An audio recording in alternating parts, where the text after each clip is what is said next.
Bienvenidos a Asia Pacífico 2024. Yo soy Jorge Antonio Chávez. Hoy es 5 de noviembre y seguimos con las entrevistas sobre temas vinculados al desarrollo comercial de la región del Asia Pacífico.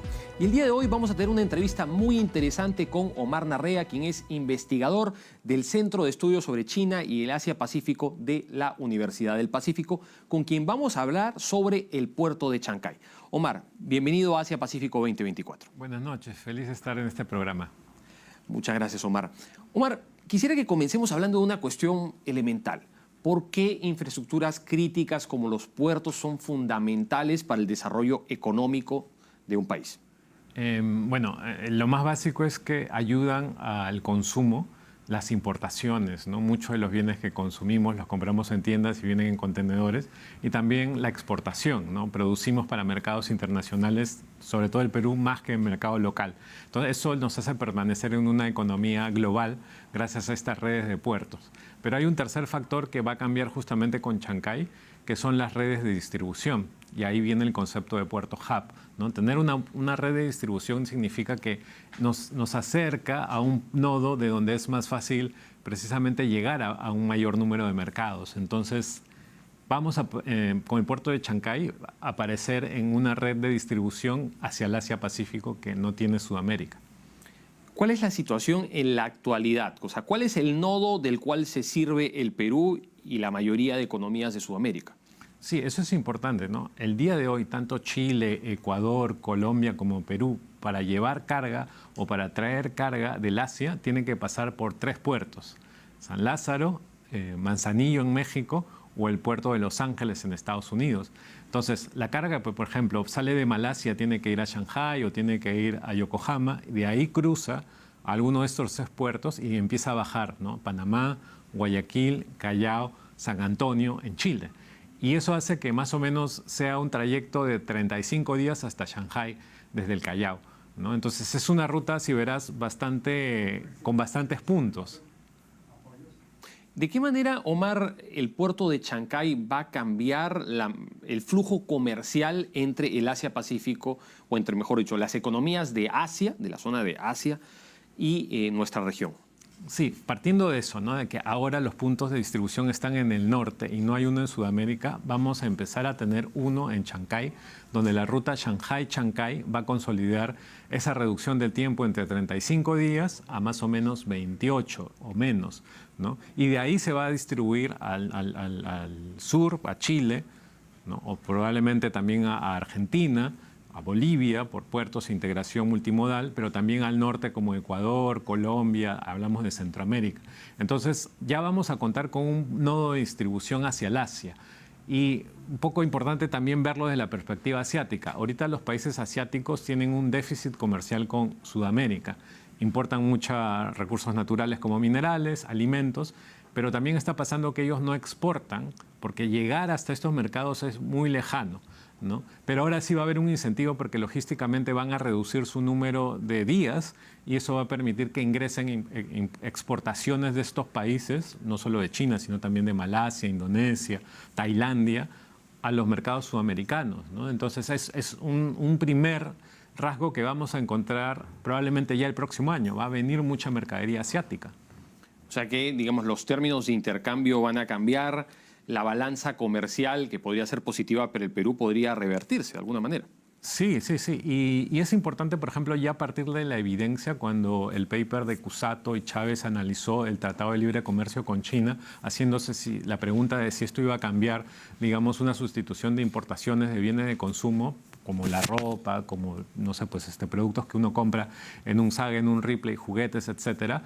Y lo que encontró es que, si bien aumentó ese tipo de importaciones, también aumentó el tipo de importaciones de bienes intermedios o bienes de capital. ¿Esto qué significa? Que una empresa ahora le va a reducir el costo de poder implementar sus maquinarias o sus procesos porque va a tener precisamente tecnología más barata, ¿no? Más barata por la logística y por el acceso a mercados. Entonces esto se va a manifestar en un aumento de la productividad. Las empresas asiáticas son muy productivas porque tienen acceso a bienes de capital más barato y más rápido en el tiempo de recibirlos. Latinoamérica también va a pasar gracias a esa inclusión de las importaciones de bienes de capital, probablemente a ser parte de las cadenas globales de valor. Claro, esto es muy importante.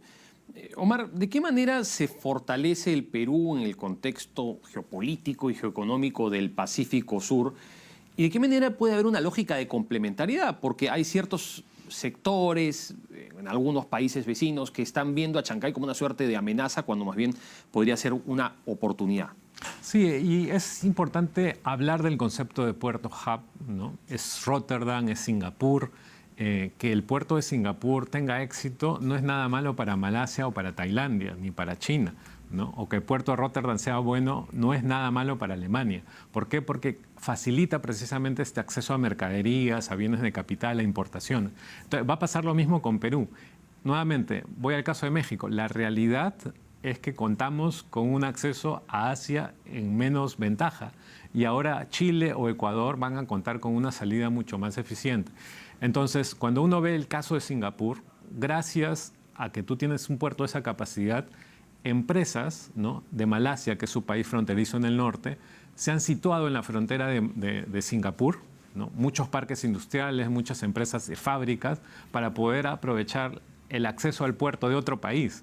Lo mismo va a pasar con Chancay, también va a permitir la transformación de centros productivos tipos industriales alrededor de Chancay, pero también probablemente alrededor de los puertos de los otros países. Claro, es interesante lo que ha pasado en Malasia, por ejemplo, con esta región de Johor Bahru, que es la región fronteriza con Singapur. Podrían haber dinámicas similares aquí en la región. Omar, pero ¿cuáles son los retos que tenemos para aprovechar el puerto de Chancay, sobre todo en términos de infraestructura?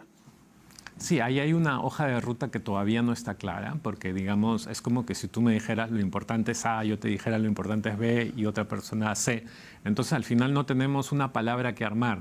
Pero si tú me dices P, él me dice E, el otro me dice R y el otro me dice U, estás hablando una palabra que todos conocemos, Perú. Y la P es de puerto, ¿no? Las otras cosas que hay que hacer son infraestructura, ¿no? Pero ¿qué tipo de infraestructura? La que fortalezca principalmente el corredor que va a nacer alrededor del puerto, porque ese es el que tiene la ventaja competitiva, ¿no? Y ahí, por ejemplo, la ciudad, Chancay, Huaral, que fortalezcan la infraestructura de seguridad urbana para que absorba a los trabajadores que van a llegar, los parques industriales. Estamos hablando de 10.000, 20.000 personas, necesitan zonas urbanas con colegios, con comisarías, con centros comerciales, ¿no? Entonces, eso es lo primero que hay que consolidar porque eso es lo más competitivo. Después está otro tipo de corredores como el del Callao. Yo sé que en la mentalidad de las personas en Lima, ese es nuestro principal problema, cómo llegar a Chancay.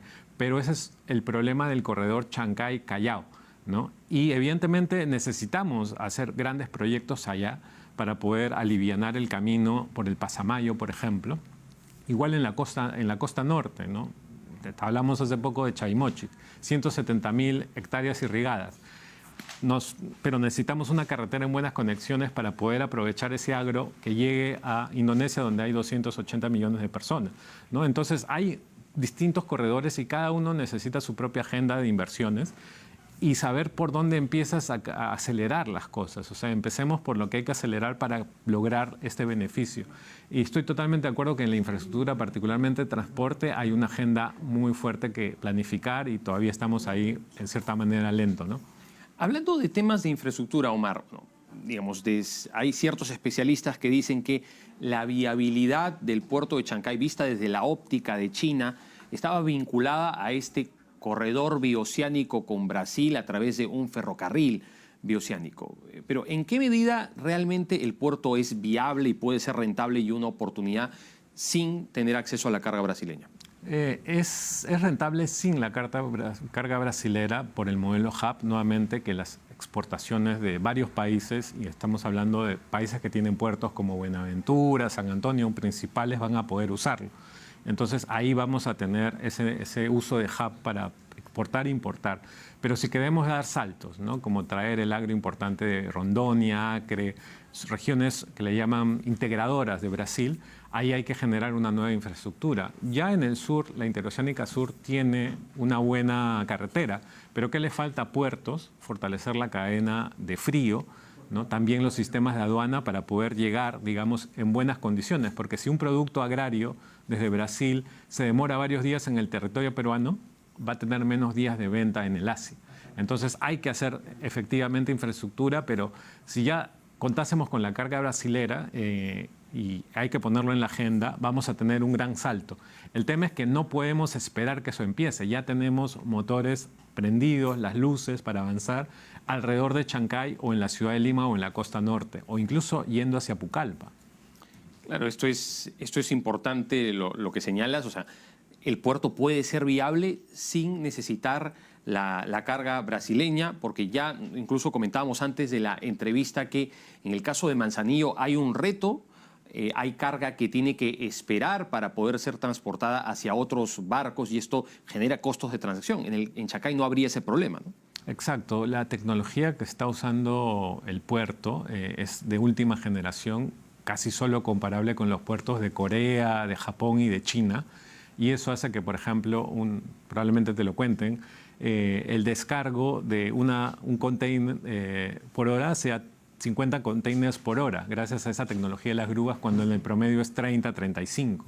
Entonces estamos hablando de barcos que pueden dejar la carga y se pueden descargar rápidamente precisamente en eso que vemos acá, que es el yard, y de tal manera que venga un barco feeder y lo recoja eficientemente. Menos días de trabajo de descarga o de carga implica menos costo para una empresa de barcos, lo que le hace atractivo escoger este puerto. Entonces, no solamente hablamos de que vamos a integrarnos al Asia, sino los barcos que vengan de Colombia, de Ecuador, también van a favorecer a una integración sudamericana del Pacífico. Eso es algo que todavía no se habla mucho, pero el puerto hub también es sudamericano. Pero hay una lógica de integración económica que hay que verla como un vector precisamente de acercamiento. Omar, pero evidentemente el desarrollo de un puerto conversa con su entorno. ¿Qué consiste este concepto de la ciudad-puerto? Sí, es algo que ya está naciendo, el gobierno lo está viendo desde distintas perspectivas. El Ministerio de Trabajo, por ejemplo, acaba de inaugurar un centro de empleo en la ciudad de Chancay, lo que ya está captando la demanda del futuro. El chancayano es una persona muy emprendedora, que estudia mucho, se va a Lima a estudiar, los hijos de la familia chancayana regresa y como no encuentra empleo se va a precisamente buscarla a Lima. Pero ahora ya va a encontrar oportunidades en el puerto, también en Chancay Park o en los procesos de exportación e importación. Y eso necesita, ¿qué cosa? También un espacio urbano para que esas familias chancayanas que crezcan tengan espacio. Entonces, también el Ministerio de Vivienda está planteando el Plan de Desarrollo Urbano y naturalmente está planteando la expansión al norte de 1000 hectáreas, que permitirían un espacio para que lleguen centros comerciales, oficinas, headquarters y se genere una economía del conocimiento nuevamente como el modelo asiático. Ahí el Ministerio de Transporte todavía está en esta gran incertidumbre de qué hacer. Parece que está con el modelo tradicional de carreteras gigantes, de corredores tipo Panamericana, donde quiere hacerlo por el medio del proyecto de expansión. Lo que nos parece, digamos, a los expertos que no hay un sustento, porque tampoco hemos visto un documento, pero en el fondo es que no todos los sectores están yendo hasta esta visión de economía de ciudad-puerto. En Asia, un parque industrial tiene 30.000 empleos, 40.000, 50.000 empleos. Entonces necesitamos gente de gran potencial, ¿no? Entonces para Perú probablemente contar con un hub como Chancay y dar el salto de 10.000 empleos capacitados a 20.000 implica que tengas una ciudad que los provea. Y por eso necesitamos hacer crecer a Chancay. Es increíble, pero el costo por metro cuadrado en Chancay ahorita cuesta como Magdalena, incluso como Miraflores. Por lo tanto, si no se expande la ciudad ordenadamente, vamos a desaprovechar este modelo de ciudad-puerto, que precisamente es lo que hemos visto en el Centro de Estudios de China y Asia-Pacífico, que genera gran competitividad a los corredores en Asia. Claro, y esta conexión virtuosa entre el desarrollo del puerto y el desarrollo de la ciudad, pero eso, para que haya esa vinculación virtuosa, pues tiene que haber un desarrollo del capital humano. ¿Cuáles son los desafíos que tiene Chancay y el norte chico de cara a la formación de recursos humanos? Sí, también es algo donde las universidades están respondiendo, tanto privadas como públicas, van a poner sedes, van a poner facultades para trabajar estos temas de cadenas logísticas, tecnología.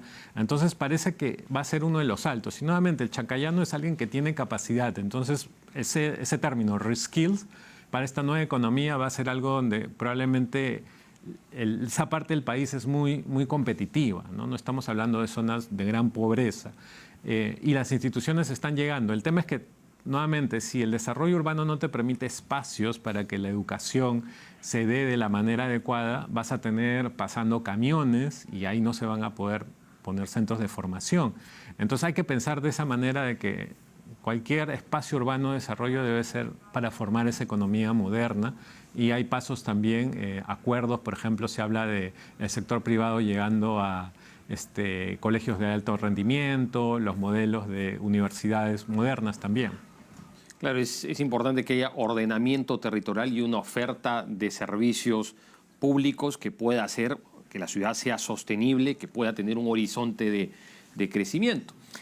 En Asia, un modelo que se ha utilizado, por ejemplo, en el caso de China, tras el inicio de la reforma y apertura en 1978, es el modelo de las zonas económicas especiales. ¿Qué tanto potencial podría tener este modelo en el Perú, en el caso de Chancay? Sí, sería un salto, porque actualmente básicamente hay 3 zonas que funcionan bien, entre Matarani, Ilo, Tacna, obviamente Paita, pero la cantidad de empleos que generan no pasa a los 1.500, ¿no? Y un poco es porque el modelo ha sido usado para precisamente compensar la falta de competitividad. Como ese espacio geográfico no tiene una ventaja, le doy beneficios a las empresas que quieran ir.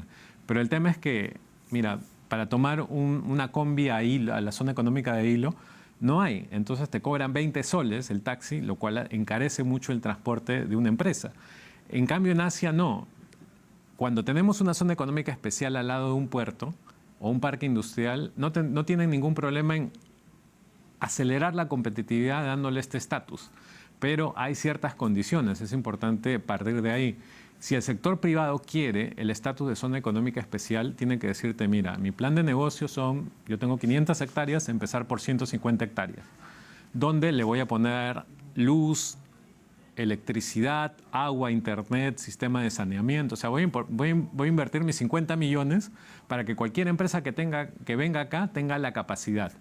Y entonces el Estado complementa su rol y le dice, ok, si viene una empresa, yo le doy la exoneración de impuestos, cierto número de años. Es más, yo cuando vaya al extranjero, y eso es lo que hemos visto en la agencia MIDA de Malasia, ellos son capaces de ir a poner su oficina en Londres, en Tokio, para traer empresas a parques privados. No tienen ningún problema porque eso genera al final el efecto sobre la economía. Entonces es una alianza al final de cómo el sector privado y público se ponen de acuerdo en los mejores términos para ambos, para albergar clústeres competitivos y para atraer inversiones para el país. Qué interesante eso que nos comentas, Omar. Nosotros vamos a ir ahora a una pausa y vamos a volver con más en Asia Pacífico 2024.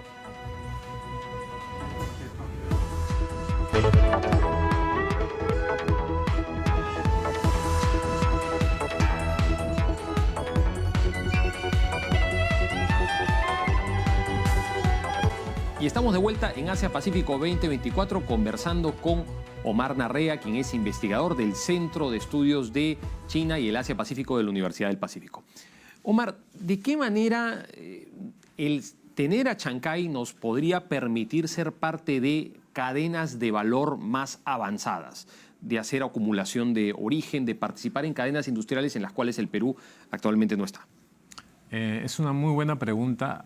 Tenemos esta fortaleza de los acuerdos de libre comercio. Ahora vamos a tener la ventaja competitiva de la logística para llegar en primer lugar versus otros países, solo comparable a, nuevamente, México. Y eso va a permitir la atracción de inversiones, ¿no? Entonces, ¿cómo las alineamos? Ahí viene el reto de las zonas económicas especiales. Hay que buscar las empresas que tengan tecnología para que puedan dar este salto de calidad, ¿no? Nosotros, al igual que Chile o Ecuador, estamos retrasados en industria. Por eso nuestra recomendación de política es ir hacia una industria 4.0.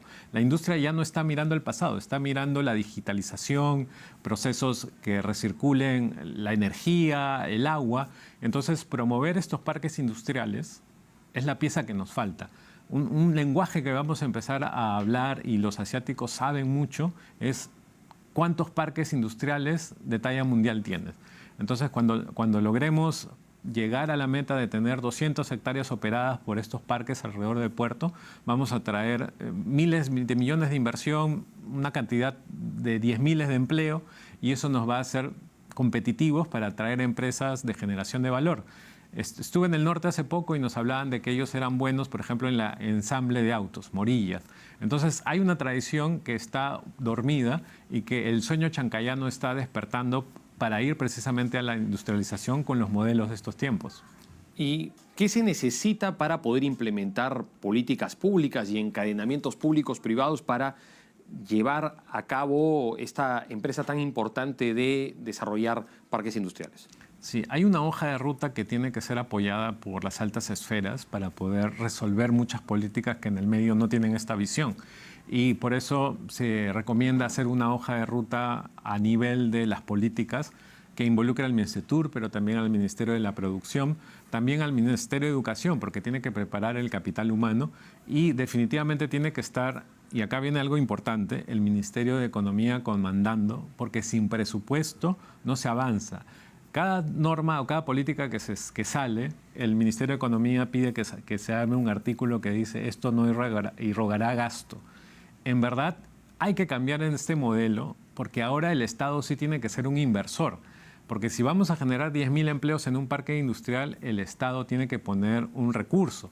Entonces hay que también cambiar el modelo para que el Estado use canon o use mecanismos de financiamiento para apoyar estos parques industriales, porque los municipios también quieren participar, ¿no? Y hay espacios en los propios municipios para poder desarrollar este empuje. Entonces también pasa por un modelo financiero de apoyar centros competitivos, no todo el listado de proyectos que quieran, sino priorización de los que van a acelerar más la competitividad y la llegada de inversiones.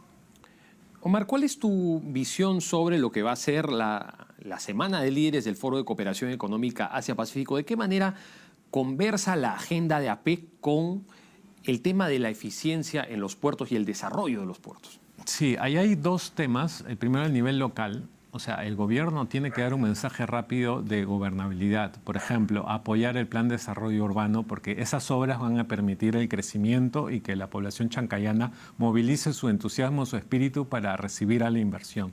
Y lo otro, en paralelo, pero necesita de todas maneras que avance esto, es el debate de las zonas económicas especiales. Ya tenemos que dar una señal a inversores, a líderes económicos asiáticos que van a estar en nuestras mesas, de que pronto tendremos parques industriales y políticas favorables para ellos. Entonces, esos dos niveles, la gobernanza local, ¿no?, y un modelo nuevo de inversiones a través de zonas económicas, es lo que necesitamos ya definir rápidamente en esta semana de la APEC. Pero sin duda, esta es una agenda muy importante que tiene que desarrollarse en el marco de APEC y en los meses que vengan. Omar, ha sido muy interesante conversar contigo con respecto a las oportunidades que presenta para el Perú el tener una infraestructura crítica tan importante como Chancay. Nosotros ahora vamos a cerrar el programa, pero mañana vamos a volver con más entrevistas, con más análisis sobre temas vinculados al Foro de Cooperación Económica Asia-Pacífico. Muchas gracias por habernos acompañado en Asia-Pacífico 2024. Gracias.